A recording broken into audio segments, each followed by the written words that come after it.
Alright, interview with Skitzy. Here we go.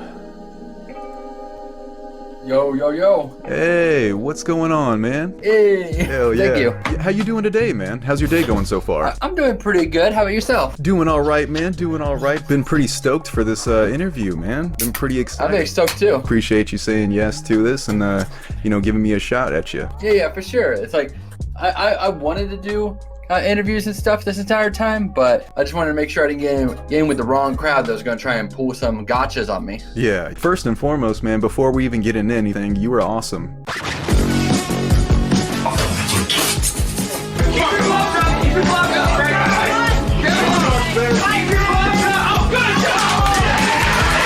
Hey, thank you so much, my man. Seriously? I've been watching your stuff. You're pretty good at it too. I think the podcast thing is really working out for you, because I like your little recaps and stuff, but I feel like podcast is where you really shine, because you're just very good with your words, and you have everything figured out, and so you're already ahead of the game. I do appreciate the love on that and checking it out. I guess I'm trying to find, my various little niches. Yeah, that's what it all comes down to. You just keep working it out until you find the people that fuck with you, because it's not a matter of what content you make and if it's good or bad. It's just a matter of how long you're gonna do it, and whether those people will find you eventually. Ladies and gentlemen, welcome to another episode of the Rez TKF Podcast. With me, I have a special guest today, someone who has collabed with some of the biggest names on YouTube, from MrBeast to one of my favorite channels, Cold Ones. He is a jack of all trades when it comes to entertainment. He's dabbled in art, voiceover, rap battles, writing and acting, and comedy skits, and he's here today to talk about it all. Skitzy, my man, how are you doing? Hello. I'm doing all right, just kind of chilling. I was thinking about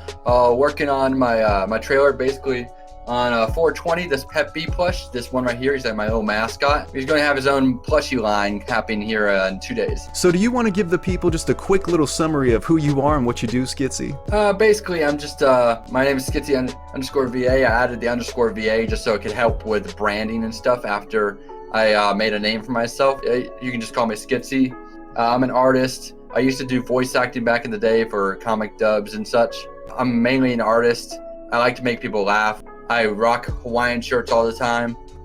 Basically my entire thing is that on Twitch, YouTube, Instagram, whatever I'm doing, I want to just entertain people and be funny the best way I can. And I know that for a lot of people, I'm not funny in the way that they would like, but like I was telling you earlier, there's a niche for everybody. So after spending a good 4 years and such doing factory work, and even longer doing work that isn't factory, I was just like, why do I have to do factory stuff my entire life? Why can't I take this chance after the Mr.Beast meme? MrBeast! To really try and make my own audience, do stuff that I want to do, instead of just having to rely on retirement when I get old.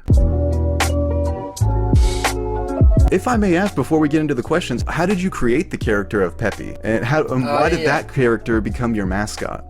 Basically back in the day, you remember when that Night in the Woods game was going off? It's like an artistic minimalist kind of art game. It had like a black cat as a main character, like a fox and everything. Night in the Woods was really blowing up around that time, and I had a friend who was an artist, and they wanted to draw me in some of their Night in the Woods comics and stuff.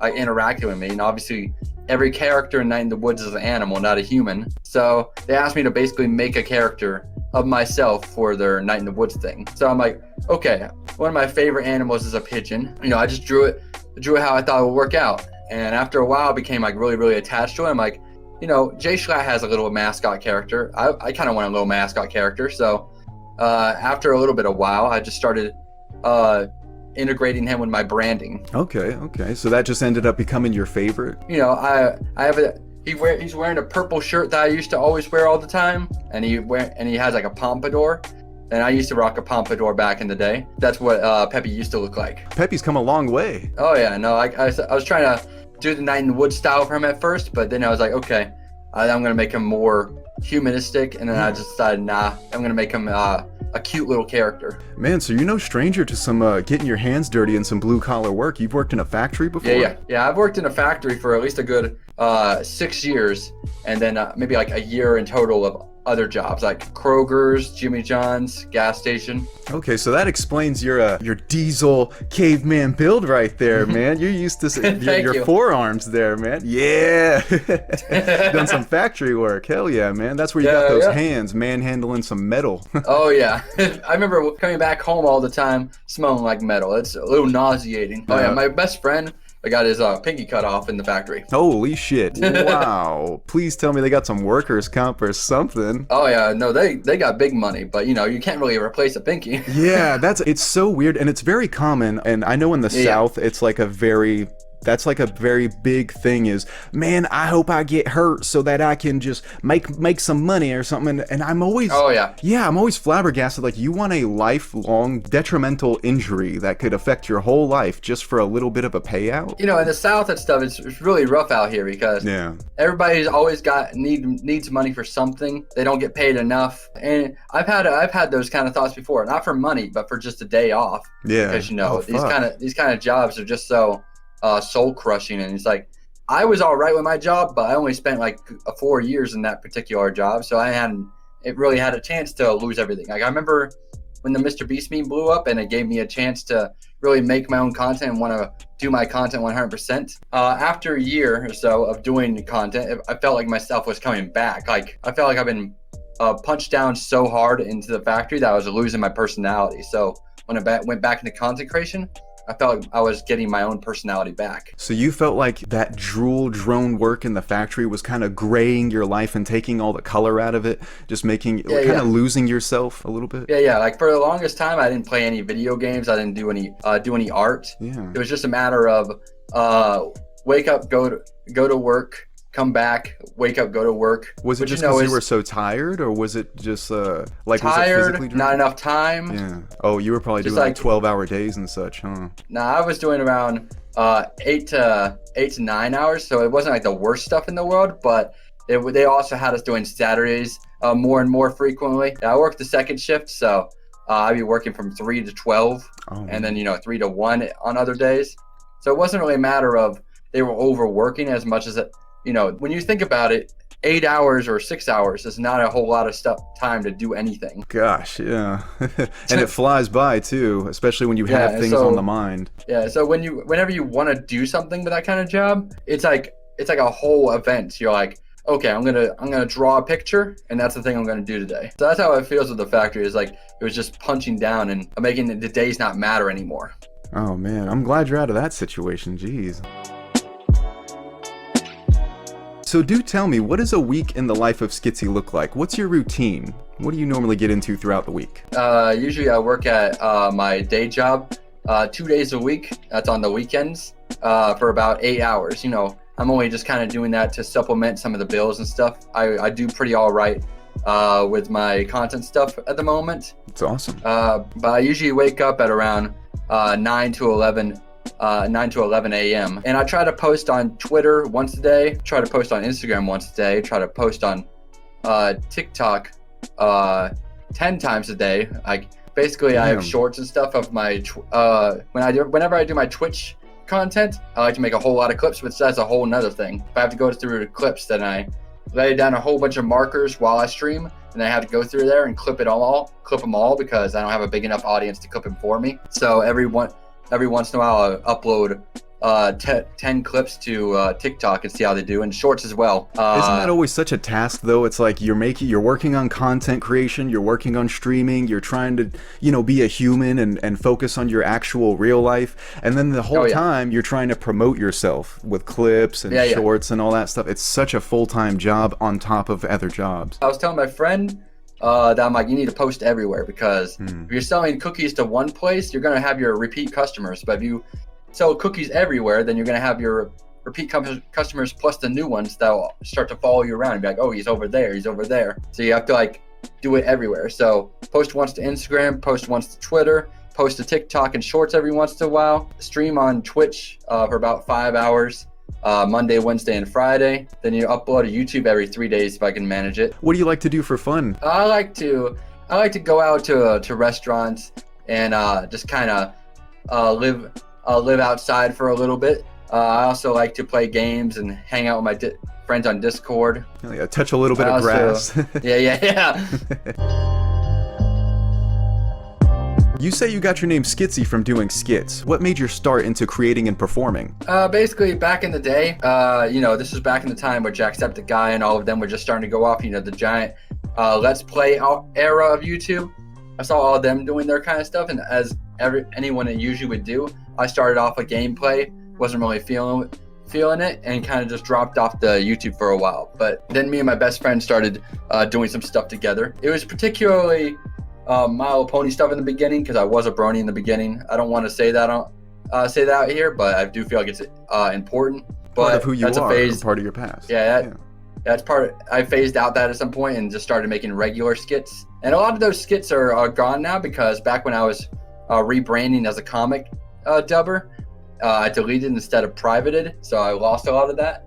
But it's just a matter of, it's like, I wanna post a video, I wanna get response. I feel like that's what a lot of people want. They want to see the comments, they want to see the likes. It wasn't really a matter of money, it was just a matter of, I want to do something cool and get some response on that. And it's always a funny thing what you said about how you deleted them instead of privating, because I've myself have had a few things where we all get cringed out on our old stuff, but I have ran into that wall where you're like, man, I should have privated it, because for a while you feel some shame or embarrassment or something like that, but then after a while you're like, man, as you said with your acceptance, it's like, oh, that is a part of my journey though. I said I was privating it mainly because I was trying to rebrand, and I didn't want that old stuff to clutter up the new stuff. So you say Jacksepticeye and that whole era of gaming, Let's Plays, that's what made you get into YouTube and content? Was it Jacksepticeye in particular, or was it other, like, who were you? It was a whole bunch of them. I'd say just generally Smosh, PewDiePie, Jacksepticeye, Markiplier, those College Humor, all those OGs.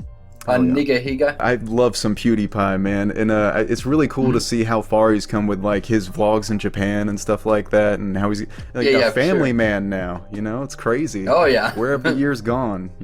I think it's really cool that he's become so successful they can just kind of take a back seat to his channel. Yeah, and I think that's where we all would like to get to, is where you always hear about all these big creators. They're like, there's all these ideas I had and all this content I want to do, but I have to do what sells, or I have to do what makes money. But now they're at the point where they can just do whatever they want or post whenever they want. That is the dream right there. Yeah, my dream personally is just to get to a point where I make $2,000 a month and I can focus 100% on this, because obviously it's not super sustainable yet. The good thing about it though is that it's a lot more attainable now, and it's a lot more realistic to people, because there was, even just a couple or a few years back, like before COVID especially, people looked at it as a little bit more of a hobby or a little bit more of a childish pursuit. But then once COVID and after hit, everybody is a content creator. Everybody and their mother has a TikTok now. It's crazy. Yeah, and I think that's awesome. That's awesome. I'm like, if people can live their best lives and make the stuff that they want, I think that's a great thing. They just have to be aware of the struggle behind it, because it's not just as easy as being like, I want you to watch my stuff. Yeah. Oh yeah. Full-time job, and it's also, you're putting yourself out there for not just positive reception, but also the potential negative reception, because nobody's everybody's cup of tea. Oh yeah, for sure. I tell people that all the time. Like, I'm not trying to entertain you. I'm just being myself. If you don't like me, then you don't gotta watch me. Yeah, and you know what? And good on you. You can tell you've been doing this for a number of years, because you have a good head on your shoulders, and you also have a good mindset about your hard work and your work ethic when it comes to your content creation. Yeah, I feel like I could be on it even more. But my main problem is that I have too much integrity. It's, if I don't want to do something, I'm not going to do it. Like, I know that Fishtank and MrBeast and Roblox and this and that will get views, but in the end, it's like, I don't want to do it. It's not something that I am interested or see myself enjoying. So it's like, I just won't do it. That's what I was thinking about the entire time I'm in there. I'm like, yeah, I'm in the fish tank, but I still have to go back out into the real world. You've collabed with a library of creators. I mean, all kinds of people. You've collabed with them all, man. What are some of your favorite collabs that you've done? And what are some of your most memorable collabs with other YouTubers and other content creators? I'd say my most memorable and my most worthwhile have been the Cold Ones. Today I just bought out this whole homeless shelter to get executed. ISIS style. bust a style. Hey, sexy lady. I kind of like that guy. He was a fan. Oh, that is fucking awesome. Which took like a good 6 or 7 months to come out, because I remember practically like waiting every day. I'm like, when's this Cold Ones video going to come out? Because I knew it was Cold Ones when they cameoed me. We had MrBeast.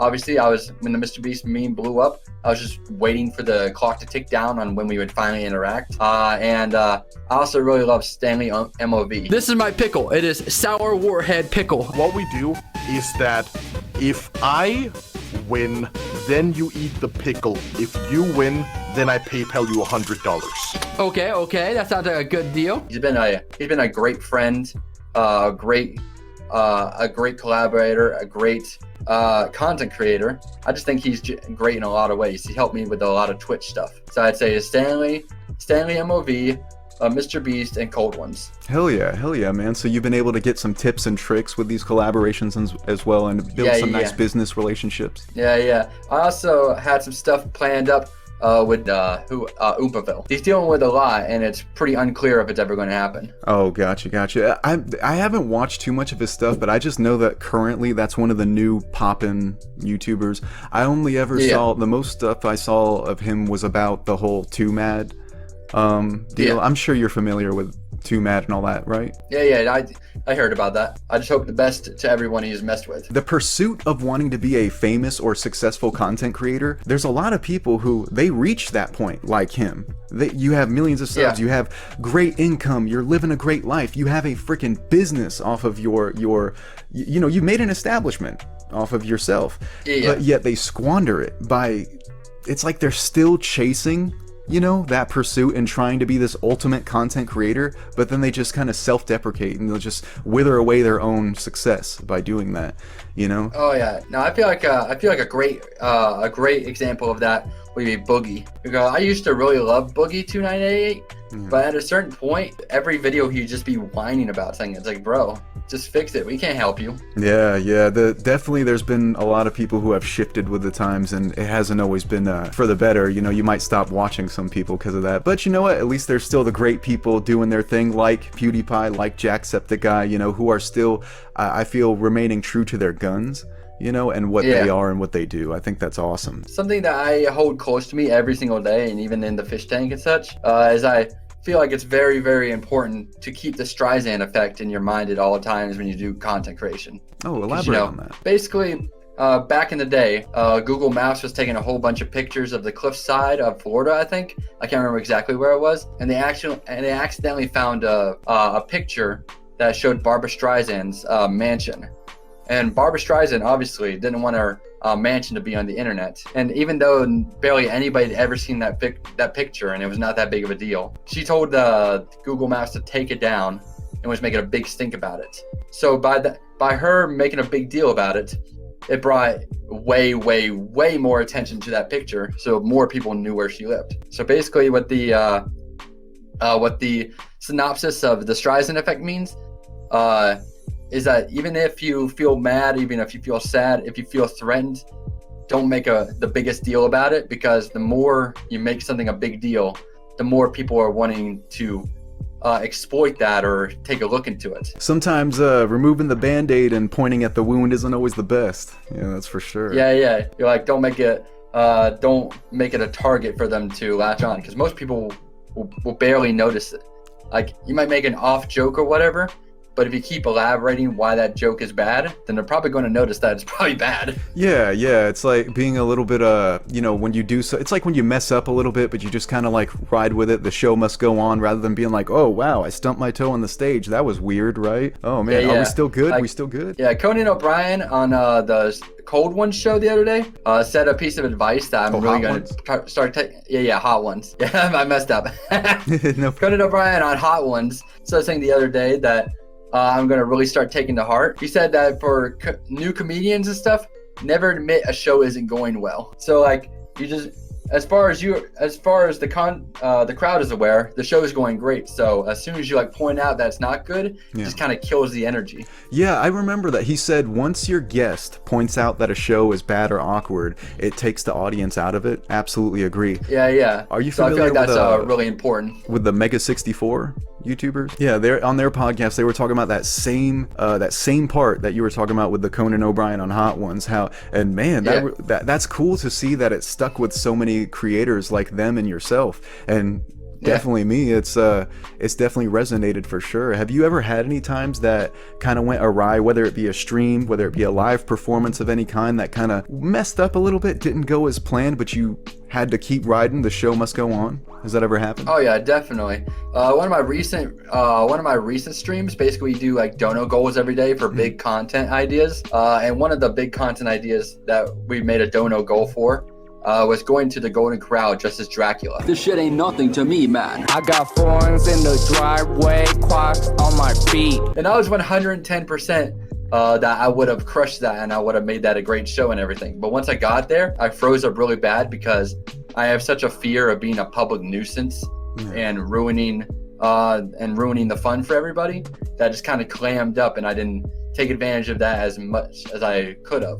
So even though everybody was saying that it was a good stream, despite that, I just kept doubling down that it wasn't good. And I'm like, and when I heard that, I was like, why am I making it such a big deal? If they liked it, then that's all that matters. Yeah, us artists tend to be, we are our hardest, worst, just most brutal critics, man. And as a viewer of your stream, I promise you, that was one of my favorite streams. You were awesome. And again, there's nothing wrong with having integrity and wanting to be respectful to your surroundings. Yeah, and I didn't want to mess up the experience for the people around me. I didn't want to get kicked out. I didn't want to get arrested. I didn't want to get banned. You know, it was just like a whole lot of things going into my mind. I'm like, they probably would not have made that big of a deal. And if they told me that was a big deal, then I would have stopped. But I took that advice from myself and from Conan and everybody else for the wing eating restaurant. I tried to let loose a little more. That's good. You threw yourself into an uncomfortable situation, and just like, you know, this is a weird example, but just like an RPG game, you're getting that +1 experience, you know, or +10 to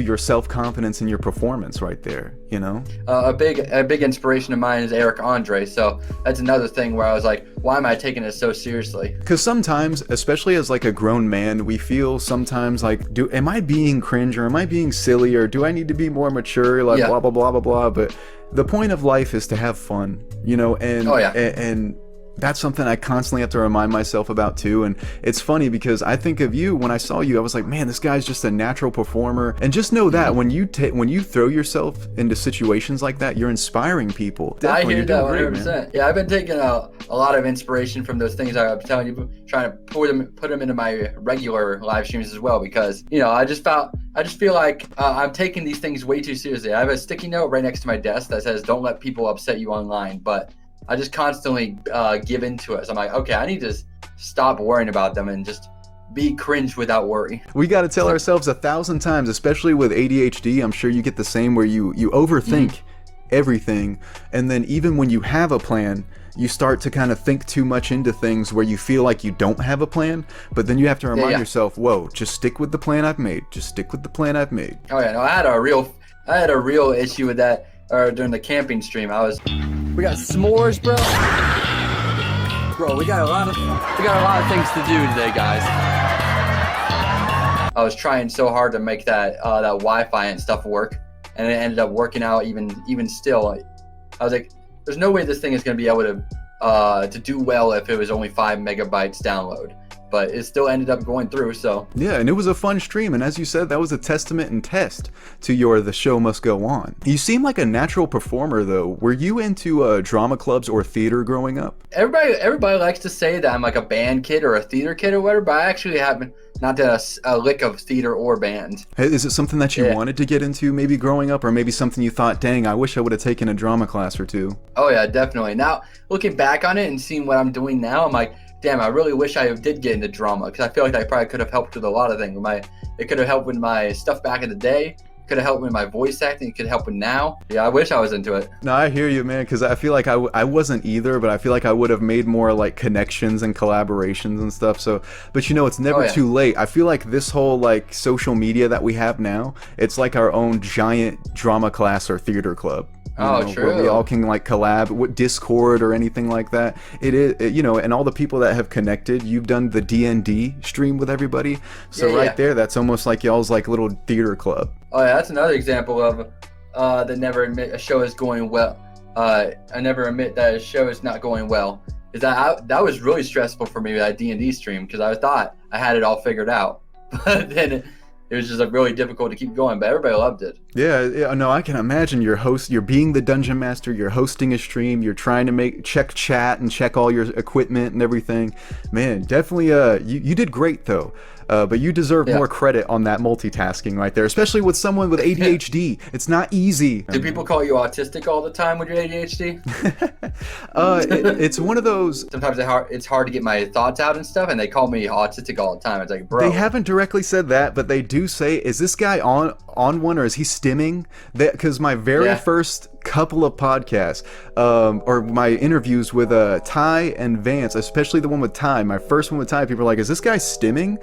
He's doing great, but is he stimming? He's like very energetic, and I'm just into it.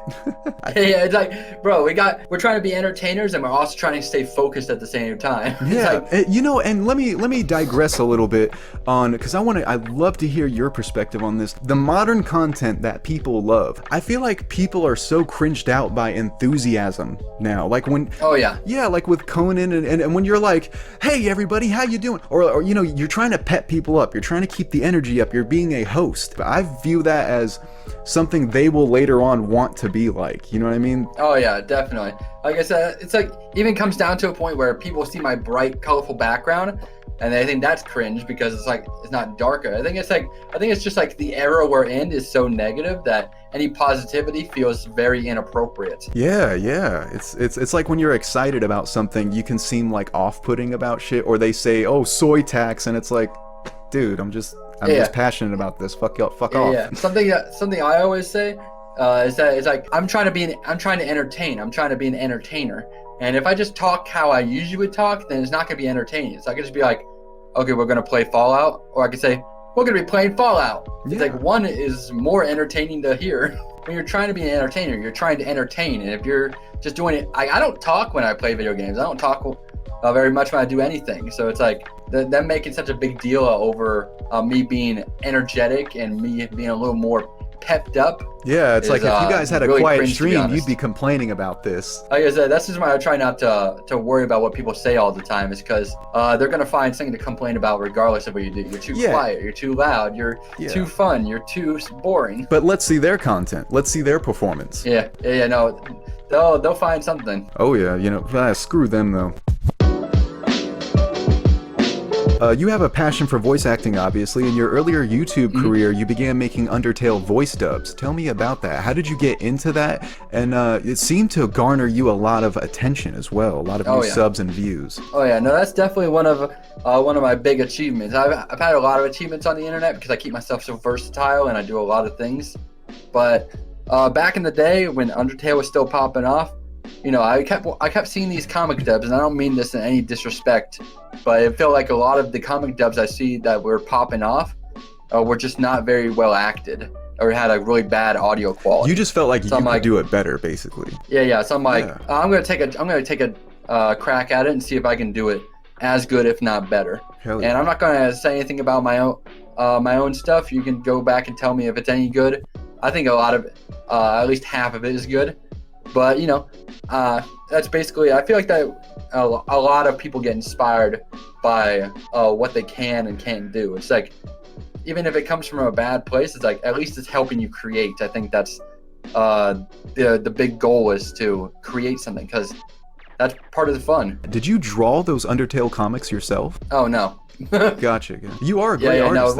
I like to say I'm a very good artist, definitely. But drawing them, I think I've only drawn like one comic out of the entire comic dub thing I did. That would have taken just too much time on you, huh? Yeah. That's what I'm saying. I'm like, people tell me, it's like, okay, you're good at art. You should go into like doing art content. Like, Bro, that's the reason why I don't do art content. Because I am an artist. Because I know how hard it can be to do that stuff. I mean, I think any kind of art is worth it in the end of the day. There is no like real bar for animation. It's really just a matter of how well you can scuff it. Hell yeah, and put it and throw it together. Because a lot of these storytime creators that blew up back in the day, they weren't doing anything that was like super duper detailed animation. It was just like kind of a cleaned up slideshow. As a person who has an immense passion for voice acting myself, that's like my bread and butter, that is my shit. Oh yeah, no, I saw that. Thank you, man. What got you into voice acting? Were there any cartoons or video games in particular, or maybe even characters that really made you want to pursue voice acting and voiceover? I mean, I can't say any voices off the top of my head. I mean, I've always just been kind of a voice guy. I've gotten even better at it as I started voice acting. But I can tell you this one thing in particular.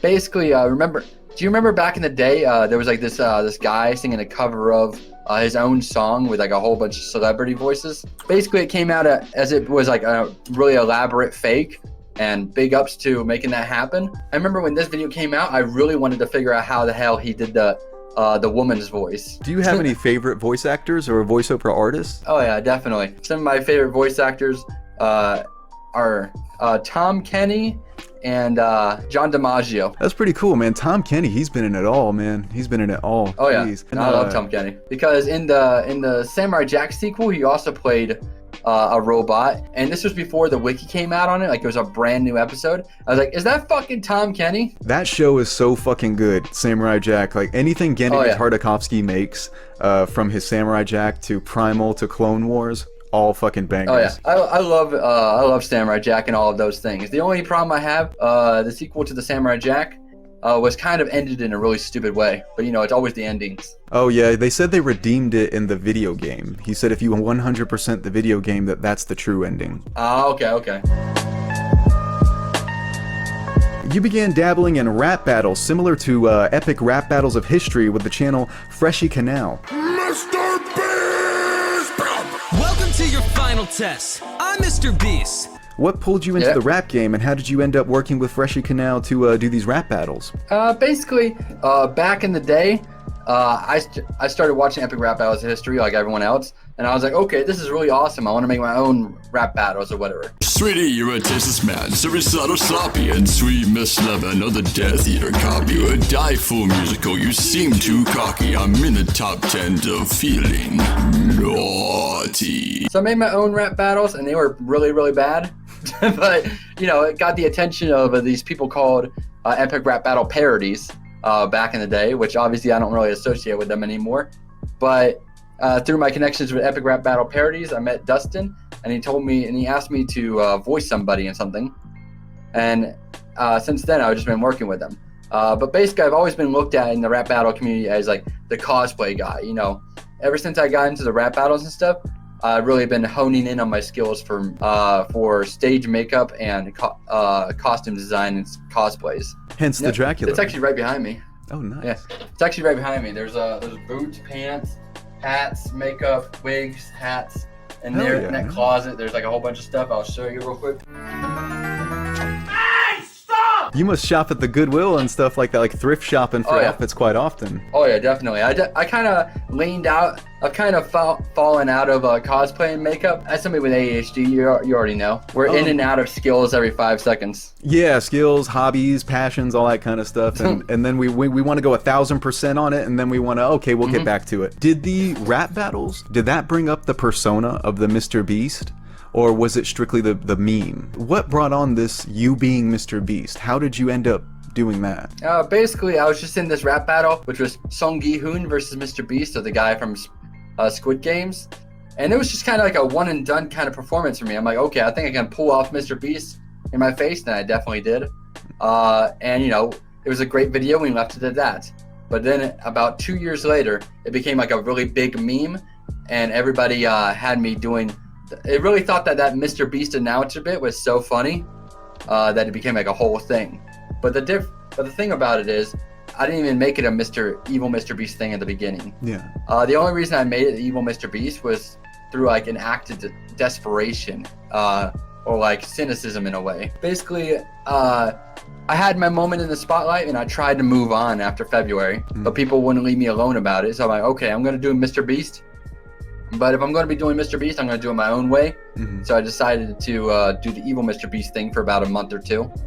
Because it brought you so much traction, you figured, hey, I'm going to run with this and just kind of use it till it's done. Yeah. So I had like a little bit of fun with it, but then I just tried to totally drop it. That's the thing about the MrBeast meme is like, even though I've tried to drop it so many times, people keep trying to force it up on me, which is why I'm trying to move on from it, because I love the MrBeast meme, but the people who support the MrBeast meme are very, very toxic in that way.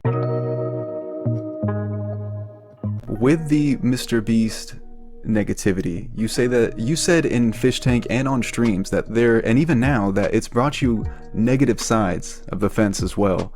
Can you elaborate on those negativities or struggles or obstacles that you've had to deal with because of this situation? Yeah, definitely.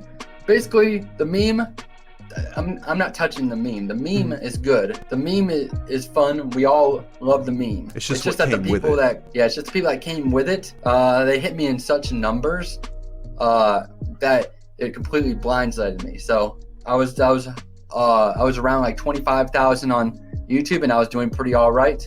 When the MrBeast meme came around, I pushed it up to 180,000, which sounds nice, but then you realize that 180,000 of those people aren't watching you. So you're like, okay, I got a big audience. They're gonna love my new content. And then you barely hit 1,000 views on your videos.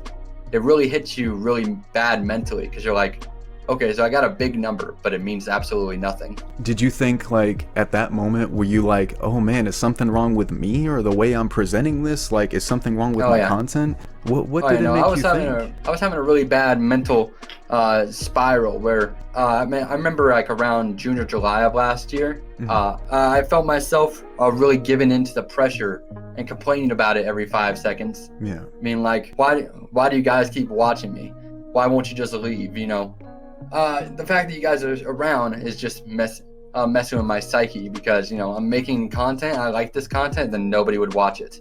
But as soon as I made a MrBeast content, it got views. So it just felt like a matter of, it's like imposter syndrome, but I don't feel like I actually earned any of it. Yeah. Did you feel like it was overtaking your life, and you were like, basically, I don't want to be stuck with this, that y'all put me in this suit of MrBeast armor. I don't want in this armor. You know, is that how you felt? Like you felt like you were stuck in that armor? Yeah, definitely. It felt like I couldn't do anything without somebody in the comments saying you fell off, somebody saying MrBeast, somebody saying something that is completely unrelated to the video. Like if you go on my TikTok, like practically every other comment is MrBeast. MrBeast fell off. Is this the real MrBeast? Is this fake MrBeast? It's like, it just feels like a very dehumanizing, because I never asked to be MrBeast. Yeah. You know, I had my fun with the meme, I moved on, and people keep saying that I'm milking it. It's like, even though I dropped it back in like May, June. You know, I only had like maybe like 4 months of fun with the meme before I completely dropped it after this entire time. And you've never harbored any ill will towards MrBeast himself whatsoever, right? Because you seem like you're a good fan of his. You seem like you keep up with him. No, I like MrBeast content. I know that this has nothing to do with MrBeast. Like I said, it's just that the fans don't want to know me. They only want to know MrBeast, and I'm not wanting to be MrBeast. Yeah. With the comments and stuff, it was basically just they kept asking and demanding something that you were just done with, and they just wanted that as well. What I also wonder is, what did they expect you to keep doing? They wanted me to. A lot of people make it very obvious that they wanted me to milk it to the very end. It's like, I'm not that kind of person. I'm like, I have my moment, I move on.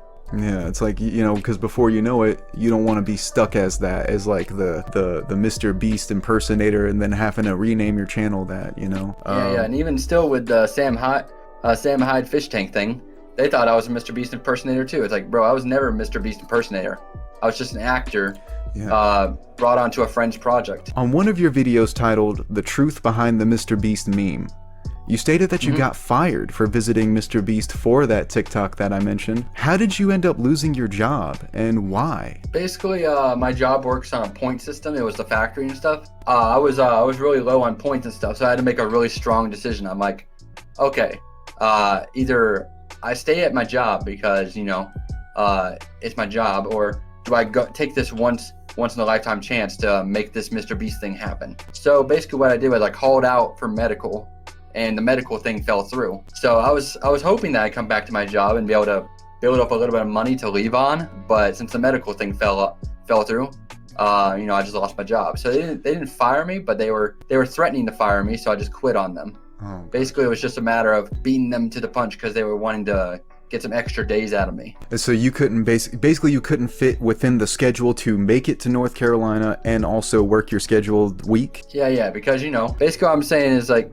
I could have asked if we could have done it another day or whatever, but with them having me work Saturdays and I think 9s or 10s around that time, it definitely wasn't going to happen. Me getting over to North Carolina, doing the thing and coming back. I mean, that sounds like a job you wouldn't even want to stick with anyway. It's like they work on point systems. Fuck them. It's like I didn't want to lose my job, but if I had to make a choice between something that would have been that big for my career, at least when I thought of it at the time, or stay with something that was just going to keep me grounded, I had to take the big choice. Yeah, and it's something that you don't regret that, do you? Just one of those like, hey, this is part of the journey. The only thing I regret was that I didn't have enough money, save a whole lot of money after I don't regret leaving the job at all. Especially, I don't regret anything. Like, I don't regret being on the fish tank. I regret some of the decisions that were there. Mm-hmm. But like I said, looking back on it, a fish tank has helped me a lot. Yeah, so it's really just a matter of how I feel about it afterwards. So you said that Sam Hyde emailed you to be on Fish Tank, offered you $1,000 for a day of work, and you ended up staying there for a total of 11 days. Was it just strictly the money, or maybe an opportunity of seeing some kind of comeback? How did they get you to don the MrBeast armor once again? Yeah, it was all just the money. I'm like, okay, they're gonna give me $1,000 for one day, and my editors, my friends, my moderators, they've been pretty much working exactly for free this entire time. So I've told them, like, if we blow up, for real, bro. Obviously, they don't edit everything. I still have to take a little part every once in a while when they can't keep up. But generally, it's like I saw this big amount of money, $1,000. I'm like, okay, I can finally give back to my editors and my moderators and stuff after this entire time of basically just hoping on a whim that I would blow up and they would be sitting pretty. Yeah. Obviously, they just want to support me. They love my content. They want to see me succeed. But like I said, it's just been something that's been sitting in the back of my head for the longest time. So I'm like, even though I don't want to be dressed up as MrBeast, I've never been paid $1,000 for that type of thing. And that $1,000 would be very, very useful to a lot of people. Yeah. Me, them, and the editors. You've never been paid for your appearances as MrBeast before? Not even when you actually flew to North Carolina to meet MrBeast for that TikTok? Nope. Really? Were you given any royalties at all?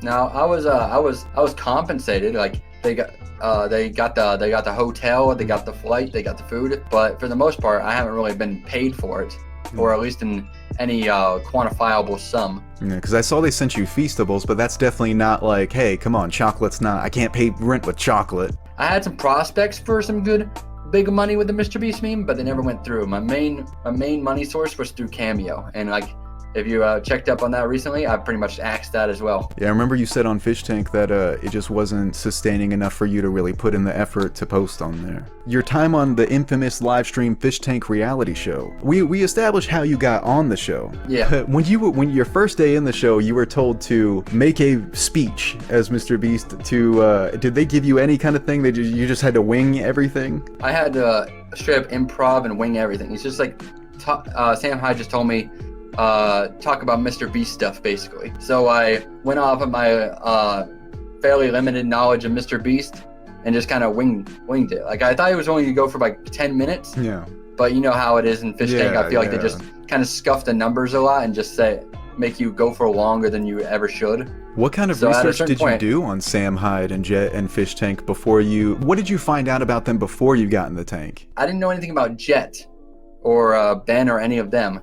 The only thing I was looking up was Sam Hyde. And, obviously I didn't do like a super deep dive. I should have. But we just looked up some Fish Tank stuff. And the clip stuff was not nearly as bad as what we were seeing. So, the best moments were a lot more, kind of fear factor-ish. Like, I'm not worried about being put in a bad situation. It's just a matter of being put in a situation where I feel like I'm liable for things that I don't want to be liable for. You don't want to be associated with other people's fuckery, basically. That you're like, hey man, I was just invited to this. I did not set this shit up. Yeah. I'm like, if I'm the one eating bugs, I can deal with that all day. So, I mean, you saw from the recaps, I watched every single day, and seeing you in there, you definitely from day one looked very distraught. What were your thoughts being in there and kind of just being like, all right, well, fuck, I'm gonna have to stay the night here and drink, and did you just think that maybe I'll just stay the night here and then tomorrow I'm bouncing after drinking a little bit? Yeah, I was definitely thinking that. I think like 2 days in, I was like, okay, I'm out of here. But then Sam just kind of pushed me into a corner and just kind of got on my nerves until I said yes. I'm not following. This is a little confusing for us. Well, you said stay here for 5 days. I stay here for 5 days. Now I'm going home. Yes, but I think it would be preferable for you to stay the remainder of the competition. So how did he get you to stay there? Was it just the whole like, hey, I don't want to deal with potentially having to fight this guy to fucking get out of here? Or did you feel like you were kidnapped at any point? Be honest. It definitely felt like I was kidnapped at a certain point. I think you might be overthinking it a little bit. Yeah. I am. And I've been told nothing and left just to wonder. Well, the reason you've been told nothing is because everything's going swimmingly. Like a very soft kidnapping, but a lot of people were being like, you could have left whenever you want. It's like, it's not nearly that serious. It's not nearly that easy, at least in my mind, because they're the ones paying for the tickets to get back home. They're the ones paying for the money. They're the ones letting me out the door.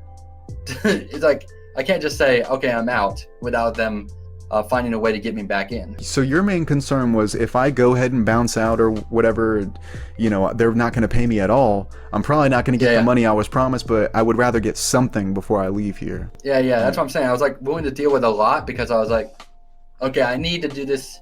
Like I said, I say this a lot and I don't know how annoying it gets, but that was the entire reason I was there, was for my people. I was there to make money to give to people. Did you think you were going to get any extra clout or that any good was going to come of it other than the $1,000 for you and your editors? I knew I was going to get clout when they told me the number of people that I was watching, but I didn't know if it was going to be good clout. Yeah, because you had already dealt with that before. Yeah, and I think after the fact, it's been a half and half situation. Mm-hmm. You know, obviously we got a lot of good people, a lot of nice people and stuff like that, but we also did get raided a couple times in our Discords and our Twitters and everything, just people basically being edgelords for the reason of being edgelords. How did you feel? Because I know you were not a fan of him. You've said this multiple times, but I just need to get your thoughts. How do you feel about the judge? Well, personally, like I've said this a lot of times, I didn't really feel a whole lot towards the judge. The judge, like I don't know anything about Sam Hyde. Mm-hmm. He's probably talented in a lot of ways. If I do or do not agree, but I was never really intimidated or scared by the judge. It was mainly just a matter of being really annoyed. Yeah, you were the only one that wanted to fight the judge willingly. That was yeah. So I'm like in that regard, it felt like it was a matter of what I do will scream louder than what how I win or lose or whatever. So it's like the idea of fighting judge is more powerful than if I win or lose. So what actually pushed you to the edge to where you were like, I don't care that this dude's fucking 6'5", 200 something pounds, like I'm about to fight you? Basically, it was just a matter of like a boiling point. Yeah. Like a lot of people will think that it was just because of Jackie getting messed with. It's like that's one of the things, but it's like I haven't been told anything. I've been left to just live in squalor and see people say shit and do shit that I don't like. The fact that people are just expecting me to deal with it and just let it happen. Jackie was like a boiling point because I saw that everybody was ganging up on them. Not because it was a girl or because if it was TJ, I probably would have done the same thing. Mm-hmm. But generally, TTS was really pissing me off that day. They were trying to say that I was less of a man because I wasn't doing anything. I'm like, okay, no, this is a ride or die kind of moment. I don't care if I get my ass kicked. I'm going to get out of here one way or another. I was expecting to fight Sam Hyde and leave that day. Yeah, like, hey, if he beats me, I'm going to leave. And if I win, even more reason to leave and get my fucking money. Hell yeah. Yeah. Then at least I at least I left with the audience seeing me stand up for what I believe in. Yeah. And if I win, then it shows that I'm the bigger man. Yeah. So it's like, it's not a matter of, am I the strongest person or am I the most moral person? It's just a matter of, I don't want to be here, and they keep keeping me here. Man, well, you ended up doing a really impressive fight with Ben, and even he said, because I saw your Hong Kong 2 podcast, even he said, hey man, I was really trying to give it to you. When I spoke with Vance said that, because I was like, how was it with your sparring session with Greg? And he was like, he hit me so fucking hard. I'm gonna have to clip that for you. But what are your thoughts on your... Yeah, I didn't see that, but yeah, it's like, I tell this to people all the time, and people think that I'm coping and whatever. It's like, I was actually trying to take it easy on him, so I guess I just got heavy hands. What was your favorite fight to watch, and what was your least favorite fight? I think my favorite fight to watch was definitely TJ versus Shinji. You were there up close and personal, front row, man. How did you feel about that fight and seeing it happen right then and there? I felt like it was really, really emotional. Like I said, that's the reason why it's my favorite. People like my fight a lot because of how jam-packed and hard-hitting and stuff it was. But I love TJ and Shinji's just because you could feel the absolute humanity in that fight. Like, Shinji at some point, I think in like the third or fourth time they told him to get up, he was holding on by strings. Like, he was. Yeah, the only reason he kept getting up was because they kept telling him to get up. He gave it his all. They both did, man. Shinji hit pretty hard, but TJ was just eating them. So yeah, and I think, and it's like what people were saying is I think TJ's rib advantage also kind of stopped that from going super far because he couldn't really get hit in the ribs. Mm-hmm. But either way, it went for way too long, and it went and it was just hard to watch at a certain point. I had my bets on Shinji, but I was like, Shinji, please just give up. You are hanging by a thread. Yeah, it was hard to root for either one though, because they're both such good guys, and I know you know firsthand, like they're just very genuine guys, so it was hard to root for either one. But I was like, at least whoever makes it is definitely going to be someone who's earned it for sure. TJ, I definitely think I feel like the one who deserved to win it the most was Taylor because of her backstab tactics and her absolute mind for the game. I think they all have their own reasons for winning. Taylor because she played the game so damn well. TJ because he tried to stay true to himself and just work on his own advantages. He had a metamorphosis. He killed it in those challenges. Mm-hmm. He was definitely mind over matter in that. And I think Shinji is just a great guy, mm-hmm. and anything he could have gotten, he deserved because he wasn't really in the tank to really trying to make enemies or start shit. Yeah, and what a life story that Shinji has. Everything he talks about his life is just so like, it's like you're watching some cool little slice of life anime. Shinji's definitely lived, for sure. That is for fucking sure. What did you think when your first night you ended up actually having a boxing match with Shinji? How was that? I thought it was super fun. Like at that point, the reality of it hadn't really set in. So it's like, okay, I get to actually fight somebody and not get absolutely bloodied because I've never really had people to box with. So I'm like, okay, this seems like a fun thing to do. Is it something that you maybe are going to think about getting into more often, or maybe working out more? You already have an advantage of, a lot of people say, oh, well, I have too much weight, blah, blah, blah, blah, blah. Yeah, but that's great because other people are drinking protein shakes to get that weight. Yours would turn into straight fucking bulk muscle. Oh, I hear you. And that's something I definitely want to do. With the boxing thing, there's just not a whole lot of boxing classes or people around in my area. So in terms of working out and losing weight, I've been actively trying to lose weight since the fish tank. I have a lot of things working against me when it comes to dieting and losing weight. It's like, Food's obviously awesome. I'm a content creator. Yeah, obviously I'm a content creator, but I'm at home all the time. And with my factory job, I could like turn off my brain for about 8 to 10 hours. Whereas now I'm at home all the time. When I'm hungry, I have little to no reason to not just give it immediately into that urge. I recently started a new TikTok, and I'm planning on killing off the original TikTok because of the MrBeast meme, kind of killing the momentum on that one. I'm like, okay, I'm gonna start over with my real people and get new audience. But man, but that's pretty ballsy of you to be like, you know what, I'm starting new.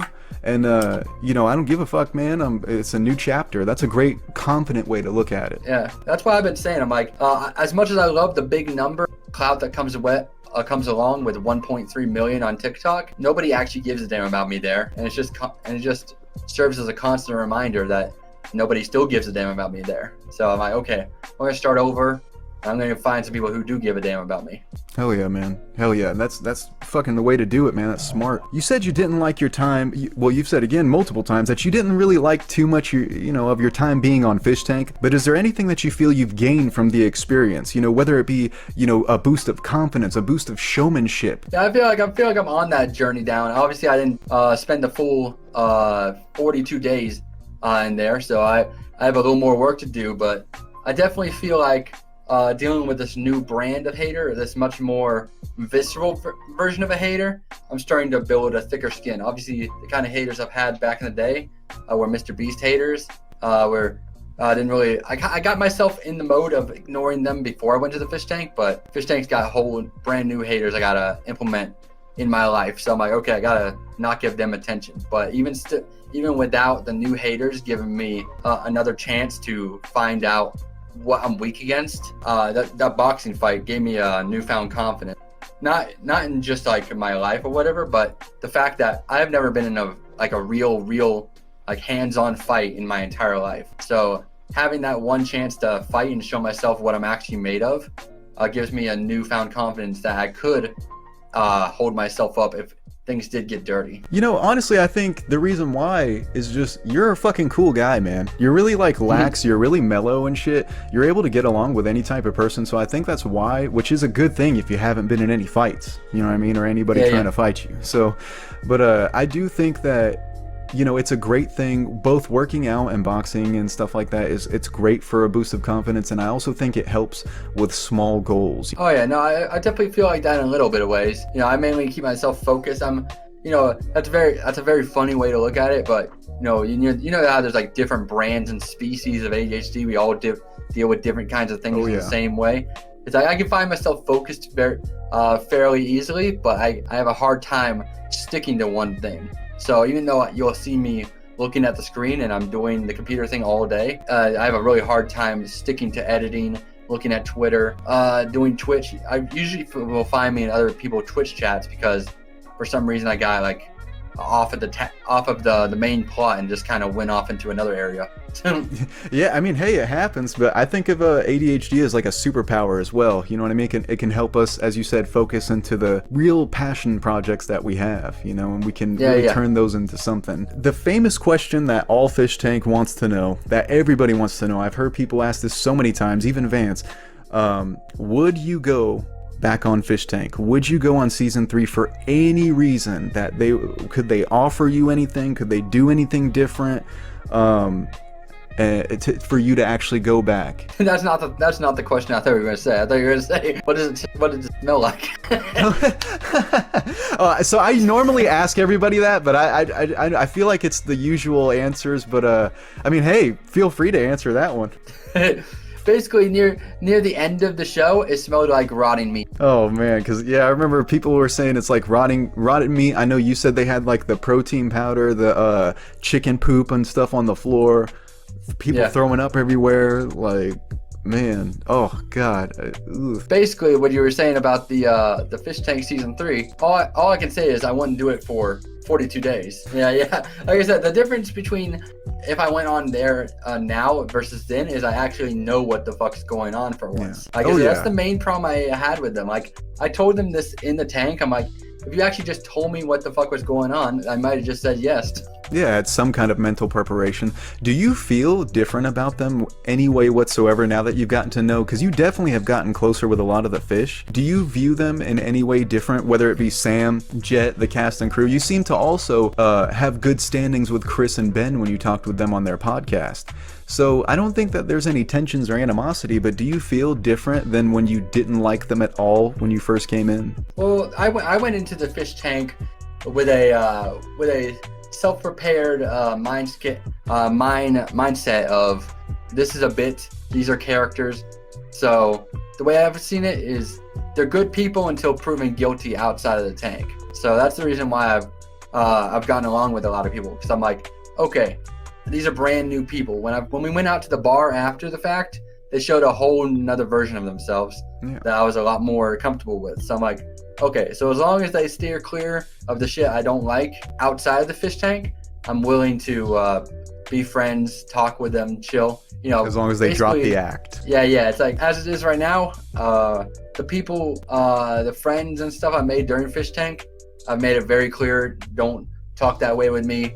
If you talk that way while I'm present, I'm going to call you out on it. Mm-hmm. I've had to call Taylor out for saying the T slur, and you know, she corrected it. So like I've said, we're going to stay friends until they prove that they don't respect the way I think. Yeah, you just want to be diplomatic and you don't want any kind of problems with any kind of the sides, for sure. So when Fish Tank was said and done and your 11 days were up, how was it going back to normal life in society and going back to your job at your gas station and dealing with people again who were not the cast and crew? Did you have any weird problems? Did you hear things? Did you have trouble sleeping? I'd say it was almost orgasmic. being outside of that house, like the cold air hit me, and I'm like, okay, I'm finally in a place that's normal. You know, I mean, it was fun in the tank while it lasted. I got to throw shit at the wall. I was able to act a little out of order in a way I wouldn't have wanted to. Got to punch Frank Hassel in the head a few times. Yeah, it just felt like being in a normal world. These kind of things weren't seen as normal. Just felt a whole lot better. You weren't hearing any crazy like TTS sounds or anything like that? Because a lot of times when I talk to because when I talk to the old fish, they were like, oh man, I was hearing that like whoop sound that comes on before a TTS. They heard that. They heard that all the time. For me personally, I was only in there for 11 days. Maybe I haven't got the PTSD yet. Do you feel like you would still box Sam Hyde? Yeah. Oh shit. Oh man, look out, Sam. Like look out. I don't think I would win, but I would. Damn, do you still hold the tension there? Yeah. It's like I said, for me personally, it's just like I feel like his comedy works for a large amount of people. Like I said, I know he's kind of into that Adult Swim kind of humor, you know. Eric Andre, Tim and Eric, all that kind of stuff. Yeah, the edgy stuff. It's like that's not the kind of stuff I vibe with. Mm-hmm. Maybe if I got to talk to him as a regular person, I could see him as a regular person. But can you take a pause on it real quick? I gotta go pee real bad. Yeah. No problem. Do your thing, man.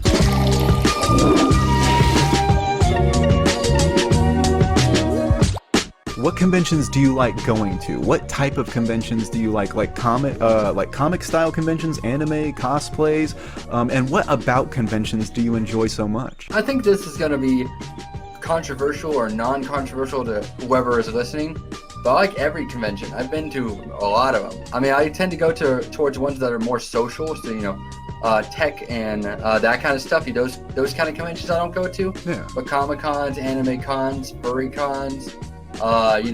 Candy cons, this con, that con. Candy cons, I just like going to places. Shit. Yeah. I just like going to places where it's social. There's stuff to do, and there's activities planned. Oh, so I think you're a social butterfly, huh? I'd say so. I wouldn't say that I'm the most sociable person, but I try my absolute hardest. Yeah. No, you do. You give good impressions and stuff like that. That's why you need more IRL streams, man. I think it would be really good with you, man. That's a real issue, though. I mean, I'm definitely trying to push some IRL streams and see what I can do and what I can't do.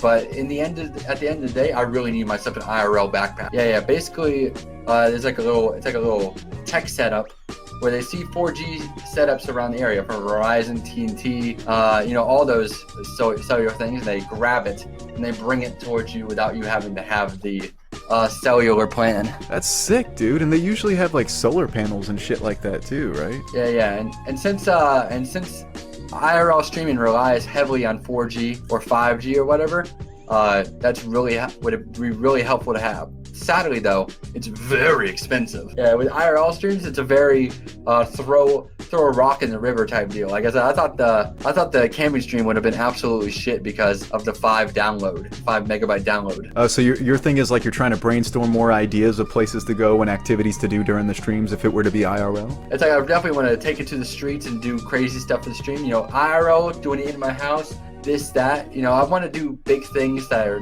more than just, hey, I'm chatting and gaming. You know, I'm trying to be a variety channel. I'm trying to do things. Have you ever thought about going to like a TwitchCon or something like that and live streaming it? I've thought about it. I've thought about going to the YouTube con and the Twitch con, but you know, they're expensive and I'm still barely making it by as it is. Yeah. Maybe make it like a goal, like a dono Yeah, I've goal? thought about it, Yeah. but even still, it requires me. It's not even just a matter of dono goal. It's a matter of dono goal and beyond. You know, we also have to get over there, set pay for up hotel, and, food. Hotel. Mm-hmm. So it's like I definitely want to do it, but it's just a matter of how big is our audience to where we can do it. Yeah, to where it's going to be a banger video. 149 for a 1-day pass. I think it's possible. Let's see how far this thing is. Has your family and friends always been supportive? Have they always been supportive of your aspirations of becoming a full-time successful content creator? Oh yeah, definitely. Straight up from the start. And I told them that if we ever did make it, they would get that back in full, just like the editors and moderators. Obviously, I couldn't treat them to the crazy stuff with my fish tank paycheck. Like I said, it all goes back to it. Because I grew up poor. We all grew up poor. So I'm like, I feel like we really deserve this this big thing of success at some point. No stranger to struggle, huh? Yeah, no. That's what I was telling him. I'm like, I've been homeless before. We've been camping a lot, so this isn't anything new. Was it, if you don't mind me asking, was it just kind of like circumstance of like, you know, we were just in this place, jobs didn't work out, or like maybe even just, you know, some drama with people, just had to keep moving type shit? Just things not working Well, out? I was a kid, so I don't know all the ins and outs. Yeah. But basically, it was just a matter of money. Money became an issue. We couldn't pay our bills. We had problems with landlords. We moved to other places for other random reasons. So like I said, I've been to at least 7, 8, 9 countries. I could list them all off, but it would be kind of annoying. But yeah, it's just a matter of whatever my mom and dad were going through. We were just kind of along for the ride because, you know, we were kids. Yeah. Are they still together, your parents? No, they've been divorced since I was a little kid. So it's not really a matter of divorce. It's just a matter of, you know, they kind of have like a joint custody kind of deal. Okay. You know, it's like they're not married, but sometimes sometimes through my life I'll be hanging with my dad. It's just a matter of what the situation calls for and who's doing better. You have a good relationship with them? Yeah, I have a good relationship with them. Obviously, I don't have like, I'm not like besties with them, but you know, I enjoy them as parents, and I understand that growing up was difficult and stuff, and we had a lot of issues. Your times traveling with them and dealing with the obstacles that you had to deal with, because I know you said you've been to a lot of states, and has that in turn made it to where you met a lot of different people, and did that inspire maybe some new characters, or maybe you being able to do different voices and different characters? I'd say in some way or another, but I also have a very very foggy memory of my childhood. Oh, gotcha. I feel like I tell this to people all the time. I'm like, I feel like I learn more about my childhood as I get older. Same. When you like have these do you get like random epiphanies where you weren't even like specifically, you might have it on the back of your head, but it's not like you were really digging on some kind of thought from your past, but then out of nowhere, you're just standing around, hanging out, maybe making some food, and then all of a sudden you're like, whoa, you have like this epiphany about your past? Oh yeah, no, I have that happen all the time, because like I said, it might be an ADHD thing, maybe it's a weird childhood, you know, not being in the best place type thing, but a lot of my childhood is foggy and I barely remember a lot of my childhood. So it feels like whenever I do learn shit about it, it just hits me exactly like that. Like the other day, a couple months ago, I don't know exactly when, but out of the blue, I remembered I had a teddy bear that I really loved, and it hit me crazy, and I went like on a good quest to find this bear for like 2 months, and I'm still looking for them, but not nearly as much as I used to. Honestly, man, because in relation to that, having ADHD, and then I had a pretty rough childhood too. I think it could be something correlated with that, where because we have our mind on a million different things, as we get older through the years, we may not necessarily physically slow down, but mentally we kind of understand a little bit more structure and more. Yeah. It's not perfect, but I think that structure is what kind of points out these things about our past, or like has these random epiphanies, because it's like growing up, we're like, you know, whether it be maturing, whether it be just like a puzzle where it's like your brain's going in the right path now or something like that, being built in the right, like Tetris almost. Maybe it's unlocking certain things where it's like pieces of the puzzle, like, oh, okay, I get that now. Yeah, no, I think that's a pretty good theory. It could be. It could. I'm no expert. I definitely feel myself slowing down these days, just because, you know, a lot of these things just take too much energy, and I'm like, is it really worth it? You know, a lot of my day-to-day life comes down to want and need. You know, it's like, do I want it or do I need it? Mm-hmm. And then also it's like, what do I really want to expend that energy towards? And it's almost like having ADHD. You have to kind of be careful about what you get excited about, you know? Yeah. Like, I was something that they were talking about, and Frank was especially making it a big thing in the fish tank. But whenever he would try and like lure me into a trap, I would just be like, So, because I know what he's doing, and I don't want to waste my energy on it. Yeah. It's like, this is gonna be my whole day, man. Yeah, it comes down to that, like, addressing the haters kind of thing we were talking about earlier. It's like, do I want to let myself get upset about this and Streisand affect it? Yeah, or do you just want to move on? Yep, move on to your other projects and worry about your path. Hell yeah, man. What were some of the hardest times, whether it be your life or career, what were some of the hardest times you've ever experienced that you would call, for lack of a better term, low points in your life or career, and how did you handle them? I'd say one of my lowest points was definitely in this fish tank. Basically, it just felt like I was constantly being what's the word? I was constantly being interrogated on my beliefs and why they're right or wrong. It just felt like they were constantly testing my humanity. And with the MrBeast thing, it felt like very dehumanizing, because I didn't know whether I was supposed to act like me or MrBeast at a certain point. It felt like they were really, just kind of poking at everything I'm insecure or sensitive about. Yeah. Well, if anything, definitely that was the low point. Because now I hope you know it's like that's just what Fish Tank does. Because Fish Tank will find what you're sensitive about. They'll find the chink in your armor and they will dig. Yeah. Yeah, you know. Yeah, definitely. So I don't think it's like a personal thing. Man, I'm telling you, because I know you couldn't see it. Everybody really fucking loved you. And I know it sounds like BS or whatever, but you added such a really refreshing dynamic to the show that they never had before, man. When Sam and them were telling you that, it wasn't just hype. It was one of the things where I knew about you way back with Cold Ones. I saw you and I knew about you. I was familiar with you. But Fish Tank, seeing how you were on there, I was like, this is a good guy, you know, and I immediately followed and subbed and everything. So there are good things that come from it, you know, and don't think that, you know, I hope you don't see it as strictly a low point, because I see, and the viewers, the audience, we all see something that you leveled up, you know. I don't mean a low point as in like talking crap about the show or anything. No, low point, like it was they definitely were trying to make me break, and they did make me break a couple of times. Like I said, because I have great aspects to want to try and be a great person, but when you're stuck in a situation like that, you don't know whether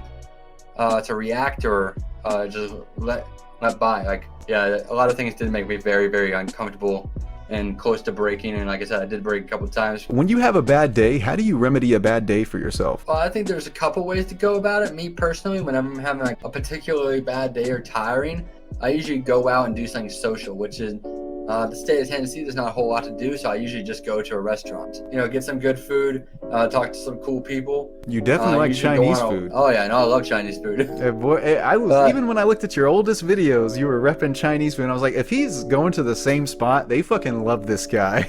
Oh yeah, no, I love him. I love my local place. I was just talking on the stream before this thing. I was like, if you ever, I put Panda Express like really, really low and stuff, because I was like, if you can go to any other strip mall and pop shop over there, you better, because Panda Express is like an absolute last resort. I've never had Panda Express before in my life. The only reason I want to try them is just to say I've had them. Yeah, but you have had strip mall Chinese food, right? You are, because I saw your stream. You're definitely a Fallout fan, right? Yeah. Yeah, did you watch the series? I haven't watched the series yet, but I'm going to get around to it eventually. Like I said, with my ADHD, I'm not a big movie watcher. I have to be doing something. Oh no, for sure. I will say, without any spoilers, fucking awesome show. Great acting. Wait, before I ask that, which Fallout do you like? Ooh, the best? Or like, Yeah. cause I like them all. So here's the thing. I love 3. There's things I love more about 4, as in like you can build your settlements. I love all that shit. Yeah. You know, it's newer, so of course it has that. But overall, I like 3. I mean, you're finding your dad. Your dad's Liam Neeson. You know what I'm saying? Like, Yeah. fucking, that was cool as shit to me. I didn't really play 1 or 2. I've only watched them. You pretty much already proved yourself then. I just want to make sure. I don't want to be a gatekeeper or whatever, but if you're coming out the gate saying 76, I'm like, I don't know if I can trust. I haven't played 76 yet, but here's the thing: it's on sale right now, so I still want to check it out just to have my own. I think opinion. it's gotten better. Okay. I think it's gotten better, but it still is one of the least fun ones. Really? Damn, man. You know, because they're trying to play more into the multiplayer aspect rather than the Fallout aspect. What makes it a drag before we? Well, I haven't played the new one. I just heard a lot of good things about it. But from what I understand, they're just trying really hard to make it seem like it's a multiplayer game. Making it seem more like kind of Fortnite-y. Oh, okay, like more battle royale, like rather than doing missions and being able to co-op team up. Yeah. Like I said, I couldn't tell you much about it now, but I can tell you that when it first came out, you couldn't pick up anything. Everything was barren. It felt like just very, very dry. It felt like it didn't feel like exploring was that interesting. It's creepy how close we're getting to that Fallout era where all the vault techs in our world, our corporations really do own the government now, and they're making more money. Yeah. That corporate depression kind of theme has been going on for a long, long time. Like it's been a thing for a long, long time that corporations own the government and government is just kind of letting it happen. The only way we're going to change anything is if anybody can finally come together and be like, okay, we're going to stop acknowledging these corporations and make them lose money, because that's the only language they speak is money. It's one of those where I guess the only way we would ever have a restart is literally like Fallout, just burning it all down and starting up the wasteland and just trading for caps again until we figure out something else. How do you feel where content creation is going right now, especially being someone who's been in the game so long and you've worked with just about every type of person there is? Well, I think a real issue is that everything's becoming over edited and just becoming to a point where nobody else can like kind of get to that same level. Personally, I don't have any problem with VTubers unless it's like exclusively AI driven. Like if it's VTubers just as a front for somebody who's afraid to show their face, I'm totally for that. Live their life or whatever. Yeah. But yeah, definitely AI things that take little to no skill to have it just kind of churn money and make become like a cash pot. I think that's definitely a real issue. And like I said, over editing is becoming a real issue as well, because people are editing it in a way that nobody can really compare to. I like to call it MrBeast style. I know that it isn't MrBeast's fault, but MrBeast style it's just become really ingrained in the culture now. It's become like I keep saying a real issue. It's way too difficult to meet every new standard that comes onto YouTube. Especially if you don't agree with it. Like I've had people tell me a million times on my content and stuff. It's like if you do Roblox, if you do Minecraft, if you do this, that, something that's super duper popular, that's your only ticket to success. And it's like, well, what if you don't want to do any of those? Yeah, then like you're the just kind of drama left in the videos dirt. and stuff. Like how everybody's doing YouTube drama now, and it's because you watch Moist Critical. It seems like him and some ordinary gamers, anything that they talk about, everybody else is regurgitating and making their own version of it. Yeah, definitely. And also it comes down to feels like the only way to get any notoriety these days is to name people every 5 seconds. Like I was saying, if I said Fishtank or MrBeast, I'd probably get big views. If I name dropped PewDiePie, Markiplier, I'd probably get big views. Basically, I know that people are looking for certain things, but it also feels like the algorithm is pushing them just because of their high status name. What are some of your top cartoons? My top cartoons, I'd say my favorite cartoon of all time. Yeah, OKKO on Cartoon Network, Let's Be Heroes. It used to be like really into that show for a long time. I also love myself some Felix the Cat. I love myself Adventure Time. Let's see. Another one was I was really into Sonic X back in the day. Oh yeah, Sonic X is cool. Yeah. And those are the type of the ones off the top of my head. I mean, obviously I like watching a whole lot of cartoons, but if I had to pick some best of the best, definitely those. Sonic X was cool because if you watch the English version, they had different music than the Japanese version. Yeah. And the Japanese version's music was so fucking hype. Holy shit. It was like techno-y and stuff like that. I was like, man, this is pretty cool. This is what the game should have. Because Sonic Frontiers, the game, I felt like was a little, Death Stranding. Yeah. I feel like it was Sonic Death Stranding. That's probably what they were trying to do. That's the one thing I used to be like super into Sonic, like a big Sonic fanboy. Yeah. And one thing I could definitely tell you is the music. I was telling this to the audience yesterday when we were doing art and stuff and listening to Sonic Mania. I'm like, if there's one thing that they don't miss on, it's the music.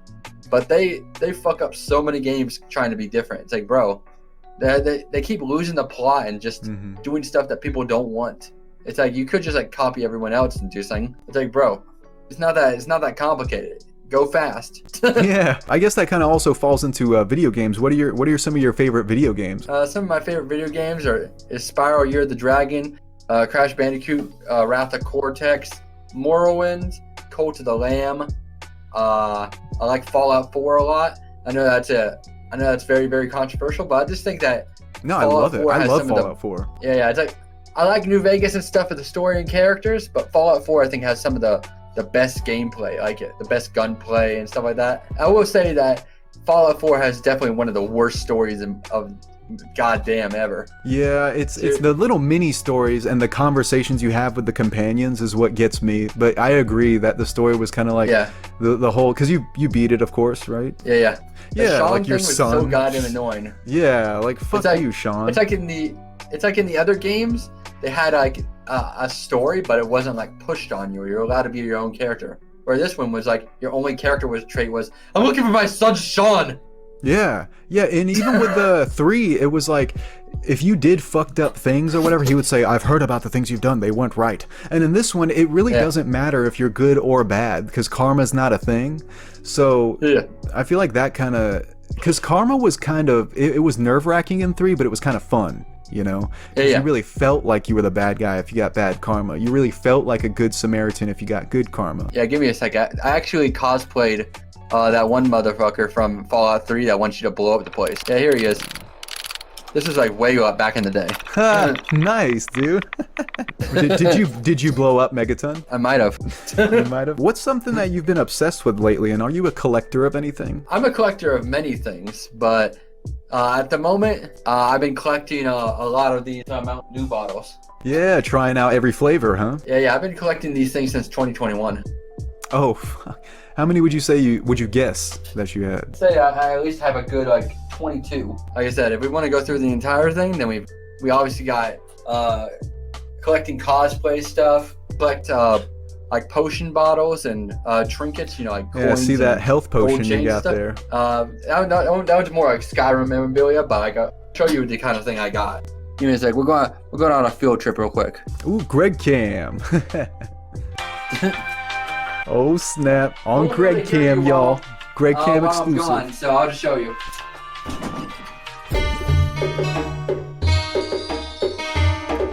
Oh, dude. Yeah, you got a regular potion setup, man. You're an alchemist. Enchanting table.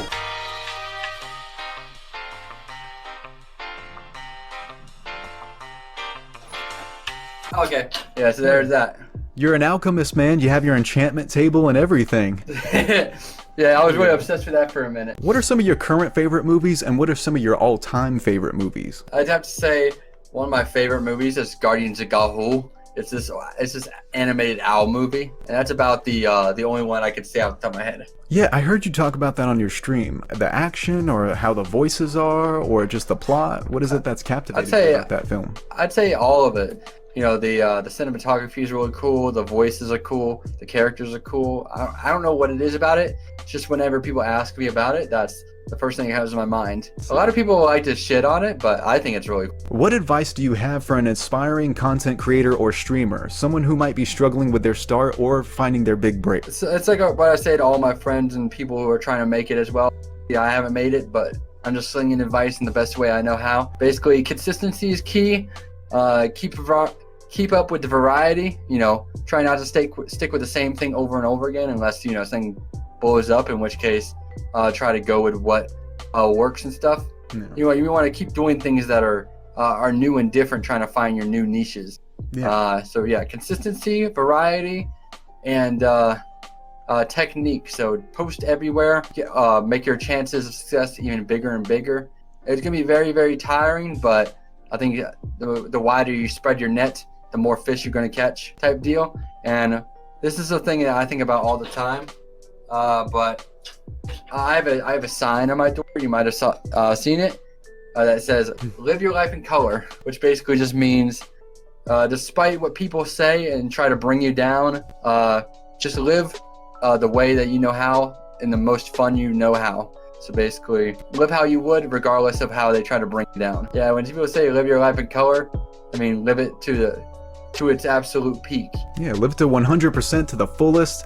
Yeah, man, fucking reach all your aspirations and your new goals. Fuck yeah, man, I love it. Yeah. You have a really good mindset about the way you do things too, Skitzy. You really do. And don't ever lose that. Thank you so much, Rez. For real, man. Don't ever lose that, because it's both motivating for others, inspiring, but also gets us to aspire to maybe think more like that. Let's see. Is there anything you'd like to plug or promote? Yeah. Just check out my YouTube channel, Skitzy_VA, and my Twitch channel, Skitzy_VA, Skitzy_VA on both of them. And I have this push coming out on Give Me Swag, skitzyva.givemeswag.com. It's going up on 4/20. It's going to probably be about $30, and you know, I hope you enjoy it. And that's less than your sack of weed, okay? So pass a little portion so that way Peppy can puff a little bit with you too. Hey, there you go. Whatever you do with your bird is not my concern. Keep that off cam. You know, keep that at home. Oh man. Is there anyone you'd like to shout out before we go? Yeah. Shout out to my friends and family, Chansey, W Swag, Dog Ain't Dead Yet, Baked Bukowski, all my people on my Twitch, all my people on my YouTube. Appreciate you, and I hope you have a great day. Hell yeah, man. Hell yeah. Beautifully said. Everyone go follow Greg. He is Skitzy on all of his social medias. He is Skitzy_VA. That's Skitzy_ and VA as in voice actor. From YouTube, TikTok, Twitter, Instagram, all that will be on the screen and in the description below. Go ahead and show him some love. Come on, man. What are you doing over here? Get off this channel, go to that one. And also, don't forget to catch his streams. He streams on Twitch every Monday, Wednesday, and Friday at 5 o'clock Eastern time on Twitch and YouTube. So you can catch up on both of those. Or what you can do is pull up both tabs and just play them at the same time. All right. And also, of course, as he said, he has a new Peppy the Pigeon plushie. Limited time only. Hello, Facebook user. I'm famous YouTuber Max Mofo. I have over 10 million subscribers on the website, and I fully endorse this product. But thank you so much, Skitzy, for being on here. It was awesome talking to you. I had a fucking awesome time. I wish you well. I appreciate that. You know, so please keep everything up. You're awesome. Thank you so much for talking, and it's been really fun, man. Thank you so much, Rez. Like I said, you've been a fantastic interviewer. Like I said, you got a great voice. You got great content as well. I see the exact same for you. And I just keep hoping that you stay on it. Like I said, keep posting everything. And I hope that you get the same success I do if we do. We will. Ain't no if. It's when. It's no if. It's when. It's always about a win. And this is only the first collab that you've seen of Skitzy and Rez, because we will be battling dragons, fighting super mutants. You never know. You never know what the adventures will call for, but we will be there as a team. I really enjoyed talking to you too, Rez, and I hope we can do some future projects as well. So you have a great night, my man. You too. You're awesome, Skits. Have a good one. Oh, good job, man. Boss will be happy with that one. Where the fuck are we? What is this? This is at home. We live here. Oh yeah, look at that. Oh, that's beautiful. This in my house? Yeah. Not in my house, boy. After talking with Greg, one of the things that comes to mind the most is the word redemption. After years of being known as and compared to MrBeast, Greg constantly fights and continues to make his way to be his own person and to build his own persona and to kind of get away from all that, amass his own genuine following, one that's as authentic as him. That's one of the main things we all love about Skitzy, is his authenticity, his real as fuckness. No, but really though, I can definitely vouch that the dude is real as fuck. He's definitely down to earth, he's genuine, he's a good guy, he's honest, you know, he's hardworking, and he's always down to collab, he's always down to help, if you're not a creeper or a weirdo or some kind of fucking troll. I think it's really awesome that Fishtank gave him a shot, gave him the chance that he deserved. And I really can't wait to see what he's going to do out there in season 2.5, because he's going to be vanquishing some vampires, and I think it's going to be some sick shit. It's going to be awesome. We're going to see him use the holy water, the swords. Who knows? We're going to see him pull out a freaking force field, maybe. We'll see Greg do a freaking force field to repel some of these vampire bastards. I don't know. I don't know what we're going to see, but I've known about this shit for a long time. I've known about 2.5 for such a long time. I've said this before. I've known about, oh man, I'm definitely going to be tuning in 24/7. This shit is about to go in. Like, they're camping. Maybe this will be the first time a fish gets eaten by a fucking bear. Either way, it was a fucking great time to talk to Skitzy. It's great to see him in 2.5, or it's great that we're gonna see him in 2.5. I can't wait. I'm gonna be rooting for him. I'm gonna be rooting for Vance. I'm gonna be rooting for Ty. I'm gonna be rooting for, you know, everybody in there. I'm gonna be rooting for everybody. But I have my favorites. I know you do too. It's been awesome to get to know everybody. It's been awesome to watch the show. They do an amazing job. Every bit has been getting better and better. So I'm looking forward to seeing what they're going to do, what they're going to implement, what's going to happen. I'm definitely ready for it. And look forward to more episodes of the Rez TKF podcast, because this has definitely been fun. Yeah, hit that like, hit that subscribe. Thank you so much. Y'all have a wonderful day, wonderful night. And thank you for the love. Thank you for watching. Thank you for listening. You know, and I'm Rez. Have fun, everyone.